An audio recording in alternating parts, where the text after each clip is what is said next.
Yeah. I tell you, we're going to get right going. We're going to get started with the speakers right away because we've got an incredible lineup. So I went over to the door. I opened up the door. I looked outside. I said, my car's not there. So I shut the door and I said, that can't be real. That can't be right. I opened up the door. I took 3 steps. I said, God, they stole your car. I said, you better go find it, I said.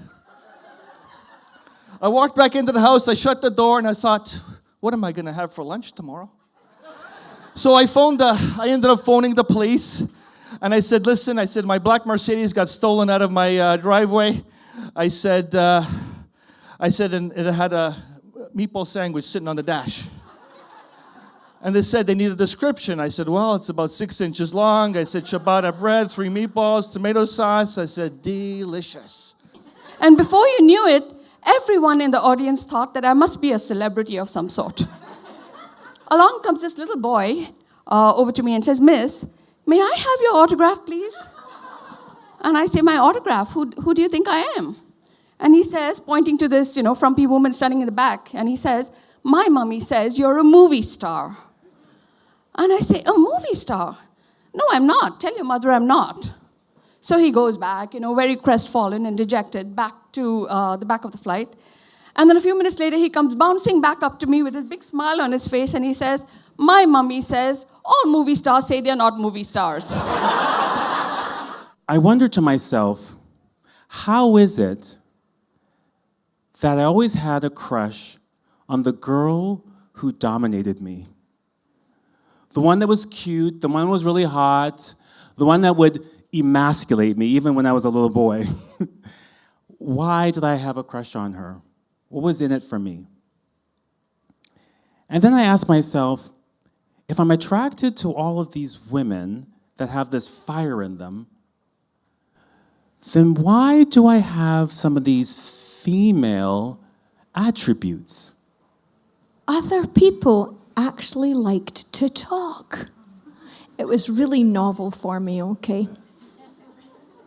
Because I couldn't talk and I couldn't say anything, people had free rein to say whatever they wanted. It was amazing. It was a huge revelation for me. People used to come from far and wide to hear how I did what I did. You see, my claim to fame was the fact that I had sold $500,000 worth of lipstick. Now, if you put $500,000, anybody got one in their purse? Hold it up high.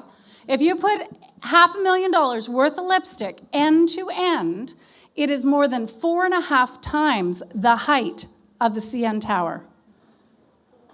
Now, men usually go, oh. Go ahead. Thank you. Women go, please, I got 3 in the bottom of my purse. 3 months later, I was dating Miss Toronto. So my plan didn't quite work out. And I like to think to myself that because I was dating Miss Toronto, that I was Mr. Toronto. I told that to my mom, and she's like, no, Stephen, you're a dork. You're not Mr. Toronto. I was like, okay, Mom, thanks for keeping it real. And I was in that relationship. And things were going great. And 3 months into that relationship, I cheated on her. And I was devastated.